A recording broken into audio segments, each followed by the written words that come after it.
What if I told you that everything you think you know about losing fat is probably wrong? I've spent the last 4.5 decades studying human metabolism, working with thousands of clients and watching diet trends come and go like fashion statements.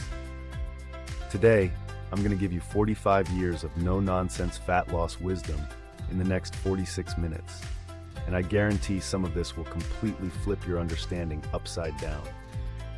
Let me start with the biggest lie in the fitness industry, that there's a secret formula only the experts know. There isn't. The fundamentals of fat loss haven't changed since the 1980s, but somehow we've managed to complicate them beyond recognition.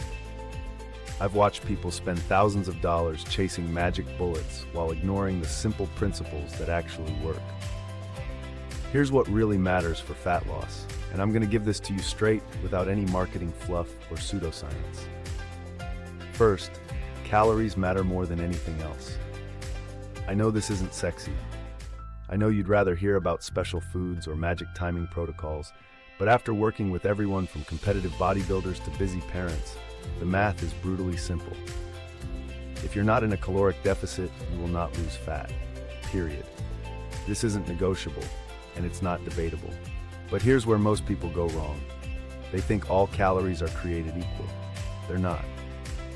A calorie from protein affects your body completely differently than a calorie from refined sugar. Protein requires more energy to digest, keeps you fuller longer, and helps preserve muscle mass during fat loss. If you take nothing else from this video, remember that getting adequate protein is your insurance policy against muscle loss and metabolic slowdown.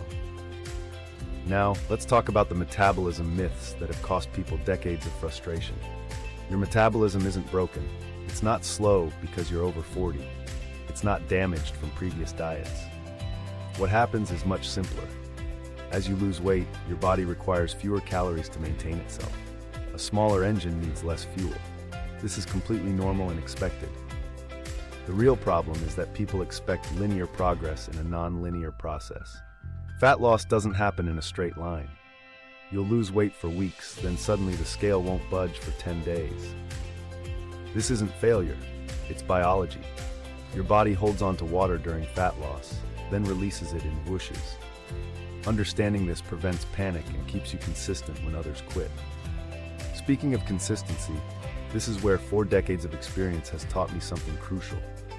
The best diet is the one you can actually follow. I've seen people torture themselves with extreme restrictions, lose weight rapidly, then gain it all back plus more.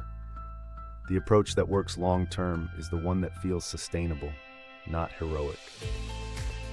This brings me to one of the most important lessons from my decades in this field. Fat loss is primarily a psychological game, not a physiological one. Your body knows how to lose fat. The challenge is managing your mind, expectations, and emotions throughout the process. Most people fail not because they don't know what to do, but because they can't stick with it long enough to see results. Here's something that might surprise you. Exercise is overrated for fat loss. Don't get me wrong, I'm not saying don't exercise. Physical activity is crucial for health, muscle preservation, and quality of life. But if you're relying on exercise alone to create your caloric deficit, you're fighting an uphill battle. It's much easier to not eat 300 calories than to burn them off through exercise. However, resistance training is non-negotiable during fat loss. Many people make the mistake of doing endless cardio while avoiding weights. This is backwards. Cardio burns calories during the activity, but resistance training burns calories during the activity and helps you maintain muscle mass, which keeps your metabolism higher throughout the fat loss process. Let me address the elephant in the room: age. Yes, losing fat gets more challenging as we get older.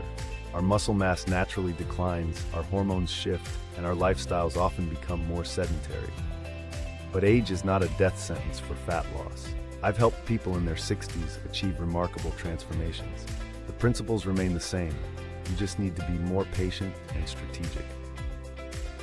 The hormone conversation deserves special attention because it's where a lot of misinformation lives.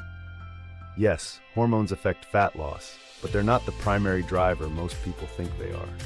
Insulin, cortisol, thyroid hormones, and sex hormones all play roles, but none of them override the fundamental energy balance equation. Optimize your hormones through adequate sleep, stress management, and proper nutrition, but don't use them as an excuse to avoid the hard work of maintaining a consistent caloric deficit. One pattern I've noticed over 45 years is that successful people focus on systems, not goals. Instead of saying, I want to lose 30 pounds, they say, I'm going to track my food intake every day, or I'm going to strength train 3 times per week. Goals give you direction, but systems give you results. The timing of when you eat matters far less than what and how much you eat. Intermittent fasting can be a useful tool for some people because it helps them naturally reduce their caloric intake, but it's not magic. Meal timing, eating frequency, and feeding windows are details that matter much less than total calories and macronutrient composition. Here's my final piece of advice after nearly half a century in this field. Start where you are, not where you think you should be. Most people try to change everything at once and burn out within weeks. Pick 1 or 2 habits to focus on, master those, then add more. Sustainable fat loss is built on a foundation of small, consistent actions compounded over time. The fitness industry will continue to sell you complicated solutions to simple problems, but the fundamentals of fat loss remain unchanged.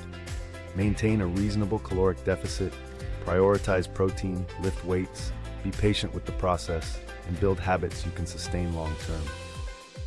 Everything else is just noise designed to separate you from your money.